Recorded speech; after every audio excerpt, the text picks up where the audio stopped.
नमस्कार दोस्तों, मैं हूं आपका दोस्त रजनीकांत ओझा। आया हूं एक बार फिर से महागाथा महाभारत का कुछ अनसुने किस्से लेकर। आज मैं कर्ण और अर्जुन का कुछ तुलनात्मक अध्ययन करके आपको बताऊंगा कि कर्ण और अर्जुन में श्रेष्ठ कौन था। तब तक आप मेरे चैनल को सब्सक्राइब कर दें। धन्यवाद। कर्ण और अर्जुन का आपस में सर्वश्रेष्ठ होने का होड़ लगा रहता था।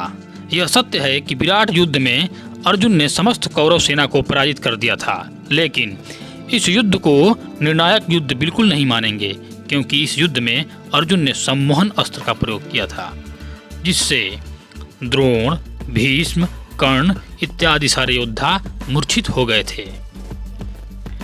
एक समय जब गंधर्वों ने दुर्योधन को बंदी बना लिया था, तब कर्ण दुर्योधन के साथ थे और वो कुछ भी नहीं कर पाए थे।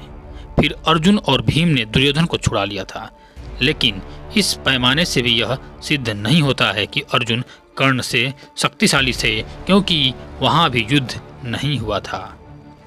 अब हम कर्ण और अर्जुन की शक्तियों पर नज़र दौड़ाते हैं कि किसके पास कौन सा अस्त्र था।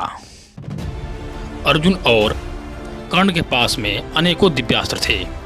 उनमें से एक अस्त्र था अंजलि का अस्त्र, जो कि अर्जुन के पास था। भगवान शिव से प्राप्त किया गया था यह अस्त्र।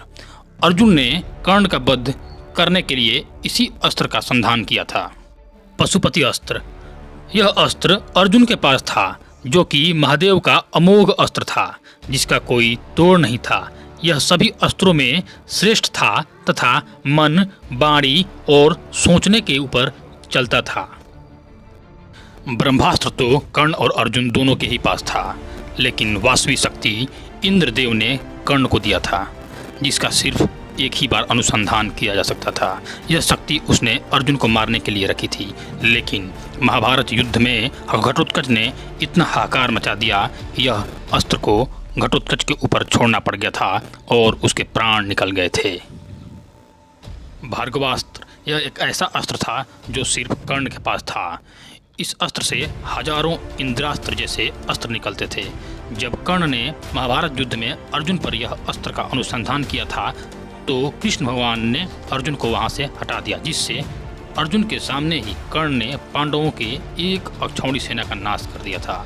इसका मतलब 30,000 रथी, 21,000 हाथी, 65,000 घुड़सवार और 1,09,000 पैदल सेनाओं को मार डाला था।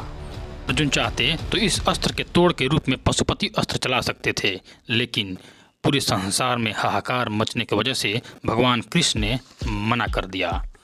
अश्वसेन नाग, जब कर्ण ने 17वें दिन अर्जुन पे यह अस्त्र चलाया, तो भगवान कृष्ण ये समझ गए कि यह अश्वसेन नाग है। तब उन्होंने अर्जुन को बचाने के लिए रथ को पैरों से दबा दिया। तब रथ का पहिया भूमि में धंस गया था और अर्जुन के प्राण बच गए। अर्जुन ने अनेकों बार अपने दिव्यास्त्रों के बल पे विश्व विजय किया था, और कर्ण भी, लेकिन कर्ण अभाव में रहकर एक श्रेष्ठ योद्धा बने थे तथा वे दानवीर भी थे, इसलिए उन्हें श्रेष्ठ मानने में कोई हानि नहीं है। धन्यवाद।